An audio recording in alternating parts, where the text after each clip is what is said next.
Domingo, dia 26 de abril de 2015, você vai conferir o que foi destaque durante a semana. Chicago vence Nashville em um jogo tenso. Saíram mais horários das equipes que vão disputar os Jogos Pan-Americanos de 2015. E no futebol, toda a repercussão dos jogos da Copa do Brasil e dos brasileiros que avançaram para as próximas fases da Libertadores. Essas e outras notícias que foram destaque durante a semana esportiva, você confere agora em apenas 15 minutos.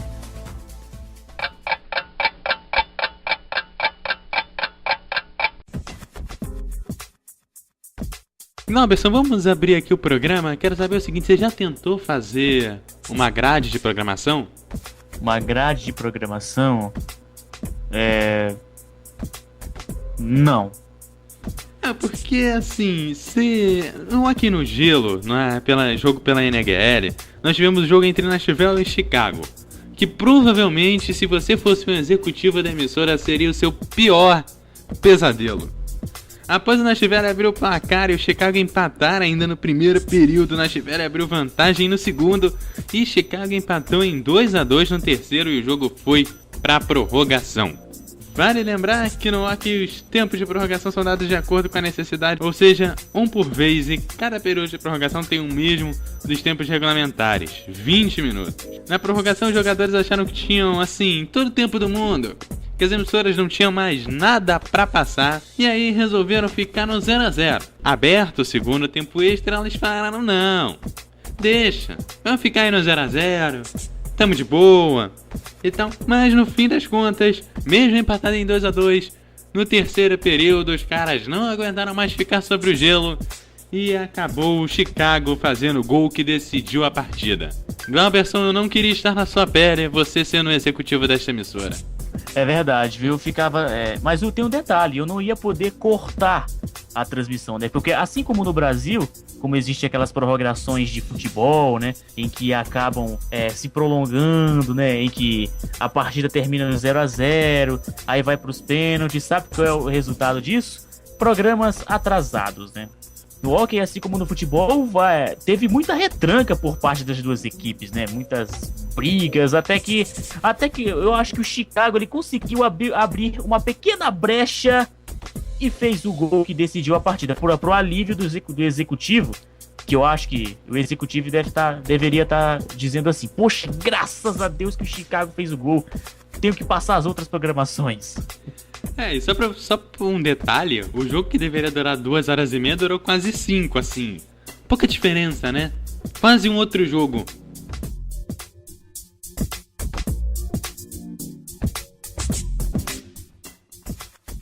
Toronto 2015. Saíram mais horários por equipes para os Jogos Pan-Americanos de Toronto de 2015. No beisebol masculino, as equipes classificadas foram Colômbia, Cuba, Estados Unidos, Porto Rico, República Dominicana, Canadá e Nicarágua. O primeiro jogo será entre Colômbia e Cuba, no dia 11 de julho, às 13 horas, horário de Brasília. E a final está marcada para o domingo, dia 19 de julho, às 19 horas. No feminino, as seleções classificadas foram Estados Unidos, Venezuela, Canadá, Cuba e Porto Rico. O primeiro jogo será entre Estados Unidos e Venezuela, às 16 horas do dia 20. E a final está marcada para o dia 26, às 13 horas. O Bicicross terá todas as corridas realizadas no dia 11 de julho, a partir das 15 horas, horário de Brasília, com o Brasil na disputa. No mountain bike, as corridas masculina e feminina ocorrem no dia 12, sendo a masculina às 11 horas e a feminina às 15. Com o Brasil na disputa do masculino e do feminino. Na disputa da ginástica artística, o Brasil vai levar a disputa por equipes no dia 11 de julho, a partir das 15 horas e 30 minutos. Chegando à final, disputará a medalha no dia 13, às 13 horas e 45 minutos, também conhecido como 15 para as 2. As finais individuais por aparelhos ocorrem nos dias 14 e 15 de julho, com o Brasil na disputa em todos os aparelhos. E também tem aquela questão falando a respeito dos Jogos Pan-Americanos de Toronto, né? Vai ser com certeza vai ser jogaço, né? Estados Unidos, Venezuela, né? São os esportes que na categoria olímpica não andam deixando a desejar, andam, Eduardo, trazendo orgulho para os seus países, né? O Cuba, por exemplo, do vôlei, tem uma rivalidade muito forte com o Brasil, né? Eu lembro daqui do PAN de Guadalajara, né, que foi uma disputa acirrada do vôlei, né? Entre as meninas do vôlei feminino, mais as meninas do vôlei também feminino, claro, do Cuba. E esperar para esses jogos de Toronto, que com certeza promete grandes emoções, Eduardo.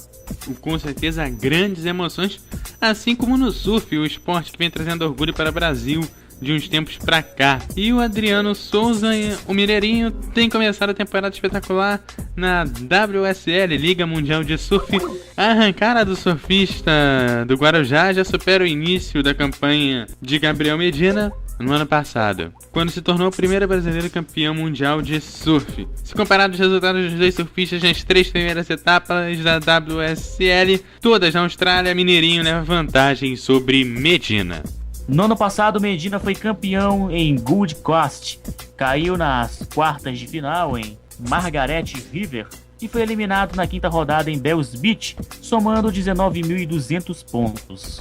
E ainda somou muito ainda. Em 2015, Mineirinho tem retrospecto impressionante. Chegou às semifinais em Gold Coast, foi vice-campeão no critério de desempate em Bells Beach e agora levanta o título de Margaret River.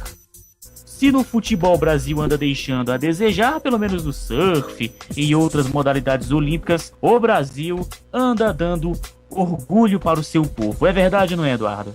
É verdade. Agora eu tenho sentido saudade nesses últimos tempos, e com essa questão do Brasil indo bem no surf. Tinha um jogo do PlayStation 1 de surf que eu era mega viciado e eu tô sentindo falta dele agora, porque o orgulho aí pela seleção brasileira. Eu queria saber se tinha algum brasileiro lá naquele jogo, que eu ainda não sei. Eu sempre jogava com americano, com um espanhol, alguma coisa assim. Não lembro de ter um brasileiro lá não. Mas eu espero que nos próximos jogos aí a gente tenha um brasileiro no meio. No mundo do automobilismo, as polêmicas andaram mais rápidas que os carros durante a semana. A McLaren pode não brigar por título daqui a 2 anos.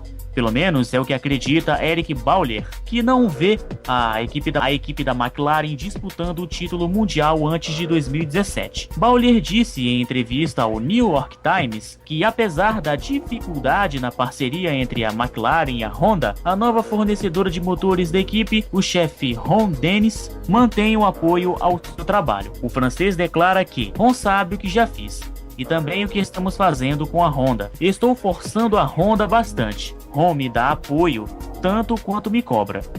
O começo da temporada de 2015 não está sendo agradável para a McLaren, que sofreu nos testes da pré-temporada e ficou no fundo do grid nas primeiras corridas do ano. Apesar disso, o Bauer acredita que a parceria da equipe com a Honda está fazendo um rápido congresso, podendo brigar pelo Q3 e pelos pontos. Agora, vamos ao futebol. Futebol é arte. Futebol. Bahia e Ceará entraram em campo na última quarta-feira do dia 22 pela Copa do Nordeste, no estádio Arena Fonte Nova. O Vovô, como é chamado o time cearense, saiu na frente no primeiro jogo da decisão e contou com o frangaço do goleiro do time baiano, Jean. As duas equipes voltam a se enfrentar na próxima quarta-feira. Pela Copa do Brasil tivemos jogos movimentados, a semana da competição de clubes mais democrática do planeta. O Flamengo venceu o Salgueiro por 2-0 fora de casa, no estádio Cornélio de Barros. Já o Criciúma venceu o Bragantino por 3-0 também fora de casa, em Bragança Paulista. E o Ituano ficou no empate com a Portuguesa em 1-1. Mas também tivemos a Copa do Brasil, que agitou a semana. Tivemos jogos importantes para os brasileiros na Libertadores da América. O Atlético Mineiro recebeu o Colo-Colo do Chile e aplicou 2-0. Os gols foram marcados por Lucas Prado e o Rafael Carioca. O Internacional encarou o The Strongest da Bolívia no estádio Beira-Rio e venceu por 1-0 com gol marcado pelo Valdívia. O São Paulo fez o Clássico Paulista contra o Corinthians no Morumbi e fez 2-0 com gols de Luiz Fabiano e Michel Bastos. O Cruzeiro recebeu o Universitário de Sucre da Bolívia no estádio do Mineirão na última terça-feira e colocou 2 no placar. Os gols foram marcados por William e Léo. E este foi o Semana em 15 Minutos, a sua retrospectiva semanal do fim de semana. A apresentação, Eduardo Couto. E Glauberson Ribeiro. Você pode ouvir estas e outras edições no site semanaem15.wordpress.com.br ou na web rádio Melhor do Futebol, sempre às 9 horas, com reprise às 14 horas e 21 horas.